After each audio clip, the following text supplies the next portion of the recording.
احمدہ ونصلی علی رسولہ امین المکین الحنین الکریم الرؤوف الرحیم اما بعد فاعوذ باللہ من الشیطان الرجیم بسم اللہ الرحمن الرحیم۔ واجب الاحترام ساتھی اللہ تعالیٰ کا بے پایہ لطف و کرم اور اس کا احسان عظیم ہے کہ جس کی توفیق سے ہم اس کے ذکر کے لیے اس کے گھر میں جمع ہیں۔ کل اللہ کی توفیق سے ہم نے آیت نمبر 219 پر اپنی گفتگو کرتے ہوئے بات کو ختم کیا تھا۔ اس آیت کریمہ میں اللہ کریم نے شراب اور جوئے کی نسبت جو تھا وہ فرمایا تھا کہ ان دونوں میں بہت بڑا گناہ ہے، کچھ دینوی فائدہ بھی ہے مگر دونوں میں گناہ اس کے نفع سے بڑھ کر ہے۔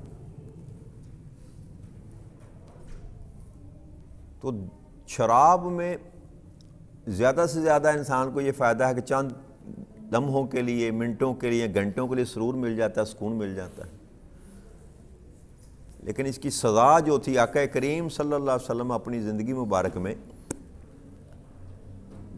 جو شراب پیتا اس کو کھجور کی ٹہنیوں سے مارتے اور جوتوں سے مار پڑواتے۔ 40 جوتوں تک نبی اکرم صلی اللہ علیہ وسلم نے اپنی یعنی کہ سمجھ لیں حد جاری کی، اور اسی کو بعد میں وہ جوتوں کی جگہ وہ کوڑے بن گئے۔ حضرت عمر فاروق رضی اللہ تعالیٰ عنہ کے دور میں حضرت خالد بن ولید نے کسی صحابی کو بھیجا کہ جا کر کہو امیر المومنین سے کہ لوگ شراب نوشی کے رسیہ ہوتے جا رہے ہیں تو سزا کو بڑھائیں۔ تو پھر حضرت عمر خطاب رضی اللہ تعالیٰ عنہ نے سارے صحابہ کرام سے مشورہ کے بعد حضرت علی کرم اللہ وجہ کریم، عثمان غنی رضی اللہ تعالیٰ عنہ اور بھی جید صحابہ کریم بیٹھے ہوئے تھے، تو 80 کوڑے جو تھے اس کی سزا مقرر کی شراب پینے والے کو، اور نشے کی حالت میں نہیں مارے جاتے تھے، جب وہ نشہ اس کا اتر جاتا تھا تب وہ مارے جاتے تھے تاکہ اس کو تکلیف محسوس ہو۔ تو یہ اتنا اللہ کریم کہتے ہیں کہ بہت بڑا گناہ ہے یہ۔ اس کی وجہ یہ ہوتی ہے کہ جب شراب میں انسان دھت ہو جاتا ہے تو اس کو تمیز ختم ہو جاتی ہے، اچھائی اور برائی کی، اپنے اور پرائے کی، چھوٹے اور بڑے کی، اور اسی کی وجہ سے بے شمار برائیاں جو ہیں وہ جنم لیتی ہیں۔ اور اسی طرح جوئے کا معاملہ ہے کہ جوا جو ہے وہ بھی بہت بڑی علت ہے، بہت بڑی، جس کو یہ بھی کہتے ہیں لت لگ جاتی ہے، وہ بوڑھا ہو کے مرنے کے قریبی ہو جائے وہ چھوڑتا۔ اور میری مشاہدے میں یہ بات ہے کہ لوگ اپنی بیٹیاں اور اپنی بیویاں تک جوئے میں ہار جاتے ہیں۔ یہ واقعات جو ہے نا ریپورٹڈ ہیں یہ واقعات، اتنا برا یہ شوق ہے۔ تو اس لیے اللہ کریم نے جو کہا کہ یہ بہت ہی برا عمل ہے اور بہت بڑا گناہ ہے، تو آگے تو سورہ نساء اور سورہ مائدہ میں تو مطلقاً اللہ کریم نے حرام قرار دے دیا نا، اب تو گنجائش ہی کوئی نہیں۔ اب جو بندہ بھی جوا کھیلتا ہے یا شراب پیتا ہے وہ اللہ کے احکامات کی خلاف ورزی کر رہا ہے۔ تو آقا کریم صلی اللہ علیہ وسلم کی حدیث مبارک حضرت ابو ہریرہ رضی اللہ تعالیٰ نے روایت کرتے ہیں کہ حضور اکرم صلی اللہ علیہ وسلم فرمایا کہ زانی زنا نہیں کرتا اس حال میں کہ وہ مومن ہو، اور شراب پینے والا شراب نہیں پیتا اس حال میں کہ وہ مومن ہو، اور نہ چوری کرنے والا چوری کرتا ہے اس حال میں کہ وہ مومن ہو۔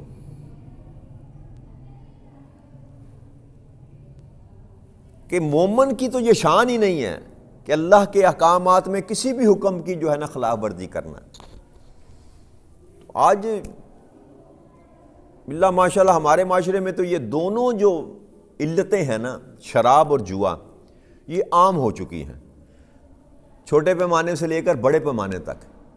اس کو اب کوئی حرام کاری سمجھتا ہی نہیں ہے، اور جوا تو اتنا کھیلا جاتا ہے، اس کی اتنی زیادہ قسمیں برآمد ہو چکی ہیں کہ انسان کے گنتی بھی نہیں آپ کر سکتے کہ کس کس صنف میں جوا کھیلا جا رہا۔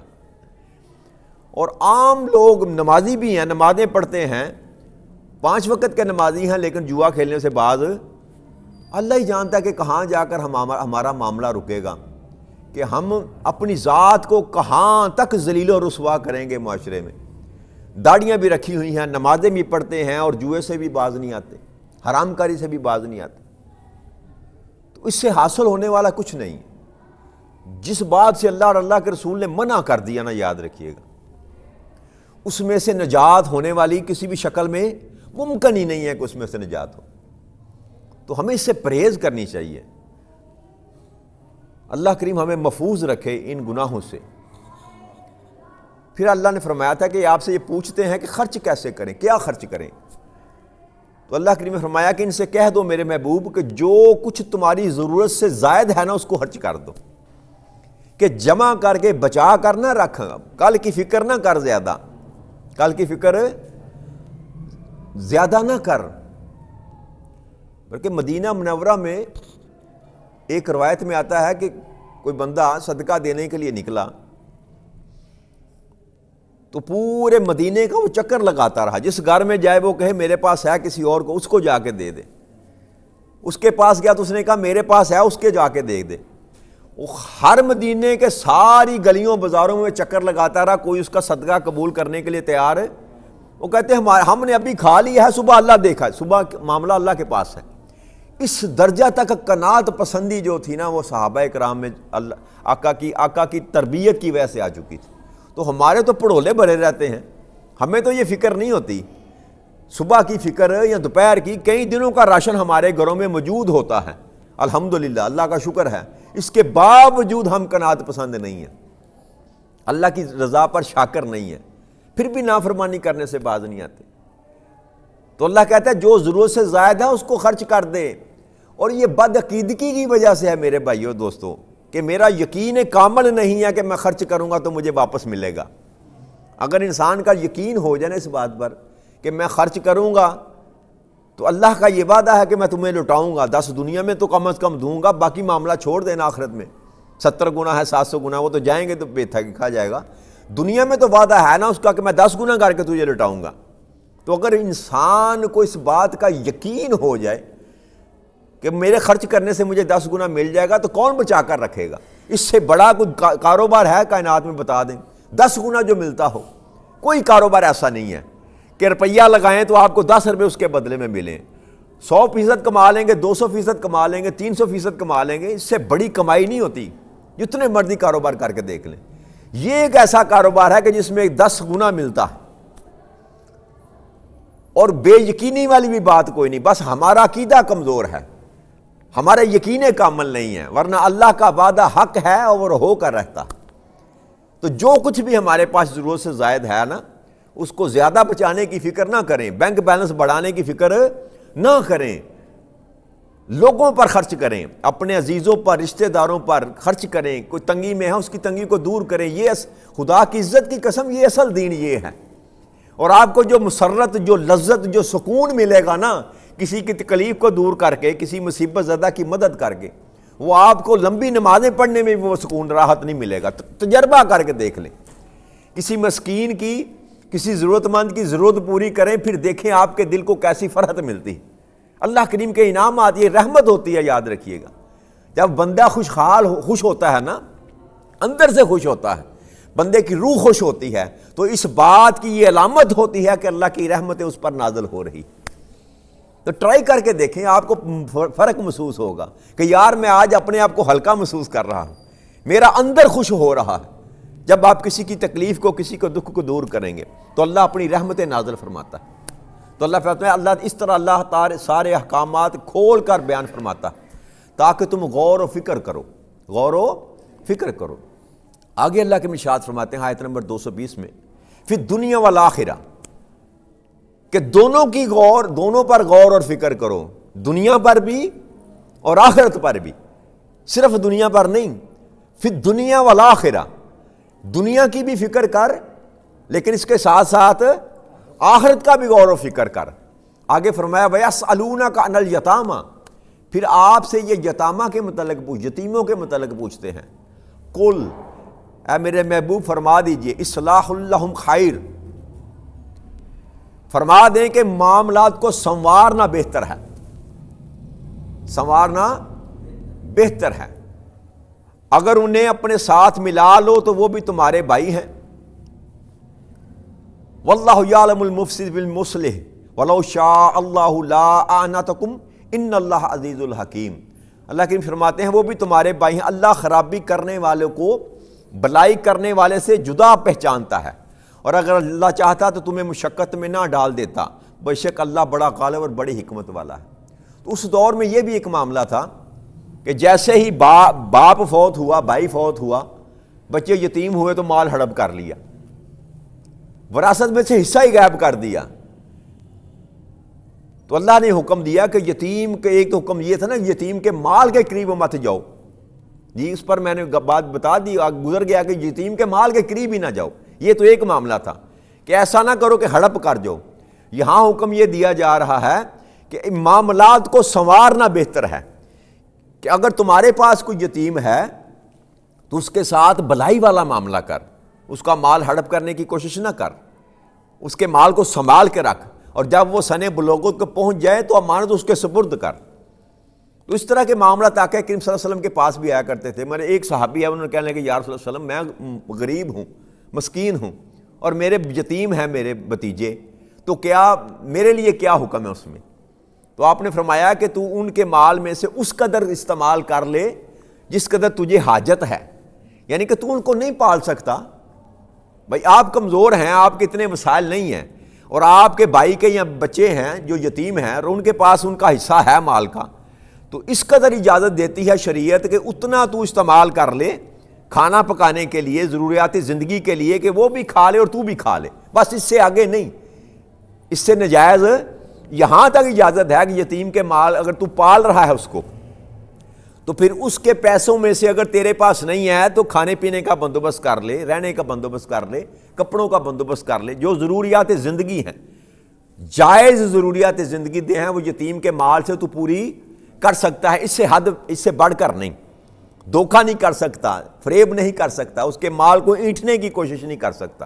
تو یہ حدیں اللہ کریم نے لگا رکھی کہ جب پھر وہ سن بلوغت کو پہنچ جائے تو اس کو واپس کر دے۔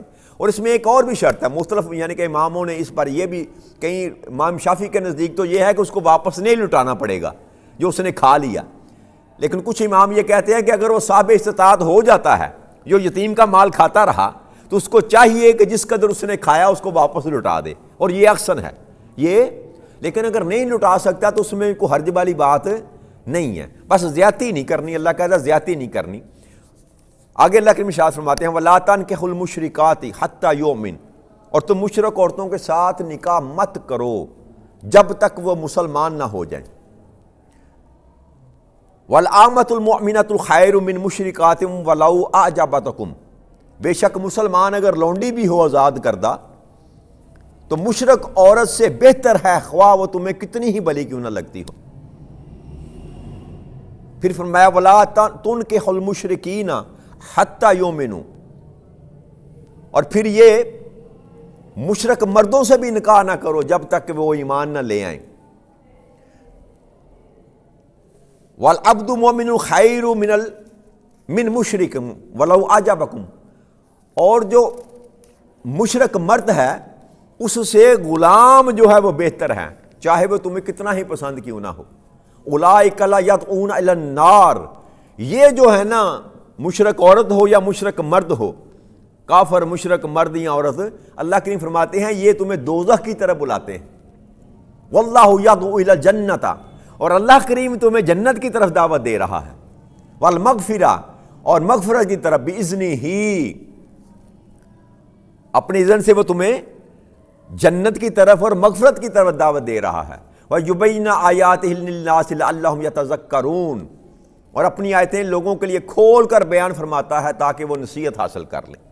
تو نبی اکرم صلی اللہ علیہ وسلم جب آپ کی بعثت مبارک ہوئی نا تو اس وقت تک یہ حکم نہ تھا، تو اللہ کریم نے یہ حکم دے دیا کہ اب یہ ممکن نہیں ہے کہ کوئی مشرک عورت ہو، چاہے تمہیں کتنی ہی بھلی کیوں نہ لگتی ہو، اس کے ساتھ تو نکاح نہیں کر سکتا۔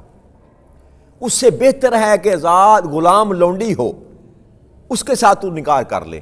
اس مشرک خوبصورت مالدار دل کو اچھے لگنے والی عورت سے، وہ کالی کلوٹی ہی کیوں نہ ہو، وہ تیرے لیے بہتر ہے۔